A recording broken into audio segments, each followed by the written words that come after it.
Week 9 is on mergers and acquisitions, and there's this chapter is a lot of this chapter is more conceptual theories. At the end, there's numerical calculations with how to calculate the share price at which a transaction would occur. So, as a matter of first doing a bit of an overview, a merger or acquisition is really meant as a method of growth.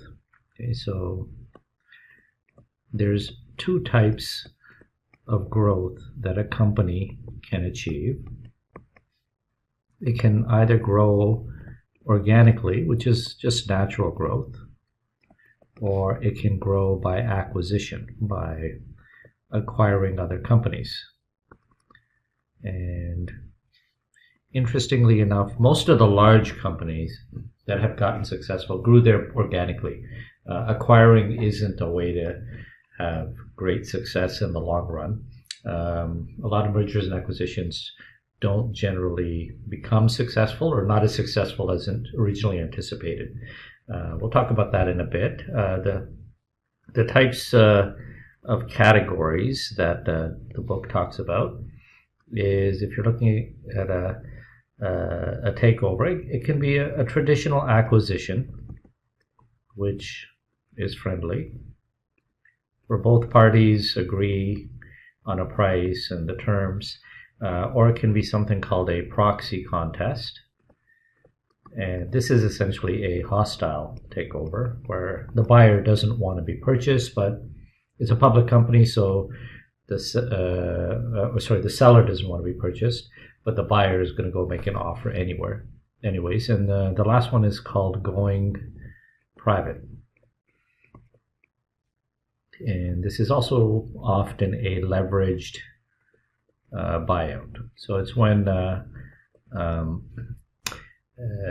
public company is purchased, it's usually leveraged because you take a lot of debt, buy all the shares, and then take it private. Example of that, a recent one was Twitter when it became private. And if we look at a traditional acquisition, you can break it down. It can either be a merger, which is two companies getting together and on a friendly basis, and they continue to operate.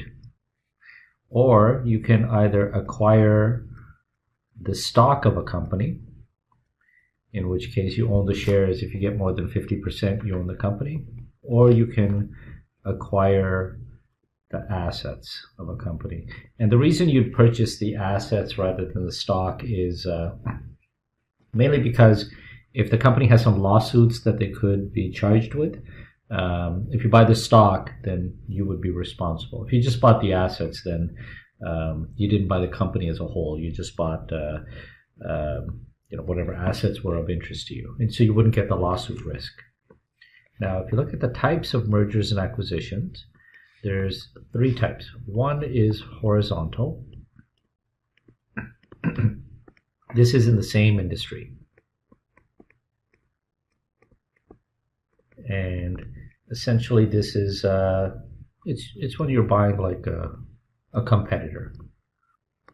And the way this usually works is, well, first let's do an example. Example is Exxon and Mobil were two separate oil companies in the 90s. They joined together, became ExxonMobil. And the way it works is, the way all mergers would work if they're successful, is you would need to have synergies. Synergies, if I explain, essentially it's something that allows you to take advantage of a combination. Okay, so if I was to say company A, if I just join company A plus company B with no synergies, then there's no value. Okay, so this transaction has no added value. A synergy would be, in this example, cutting expenses.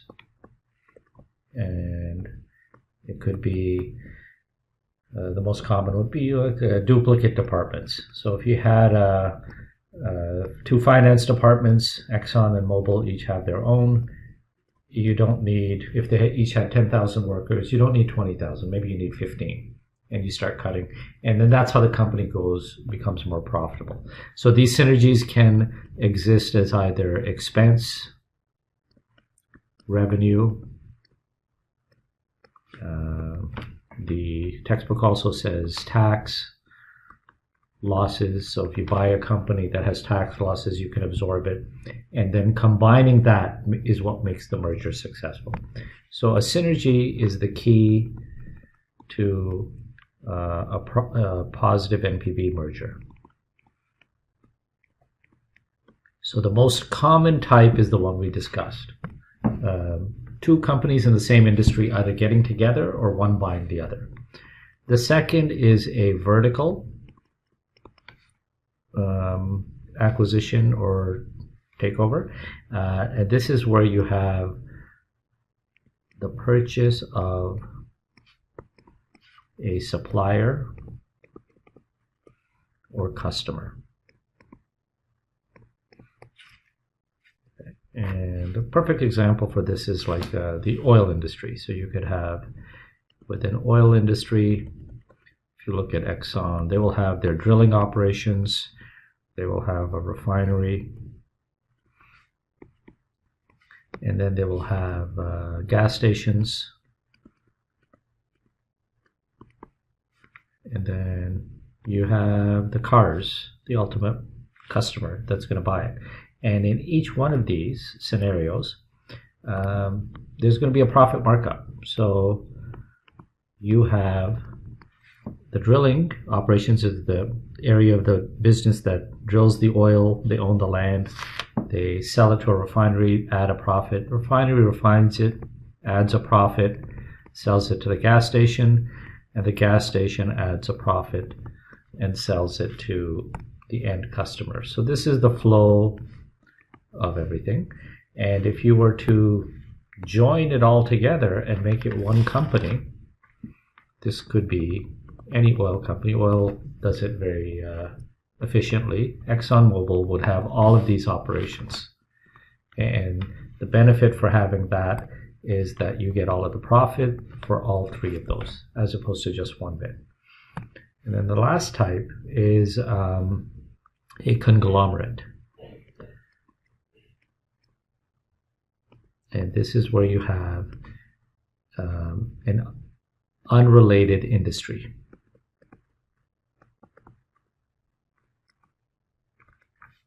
And the goal of this is to diversify.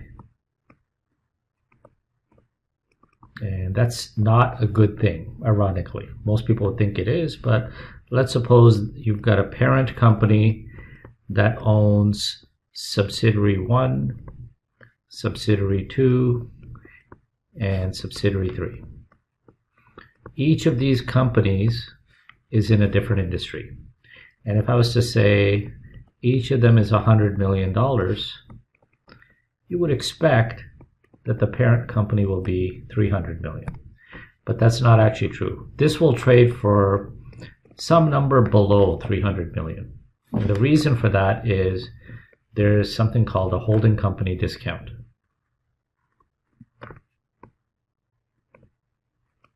And it's not a specific formula, but essentially shareholders will say, we don't want to pay $300 to buy this company because you made us buy a bunch of subsidiaries we didn't care about. So we'll pay $250. And it trades at a number below that because they're punishing them for diversifying.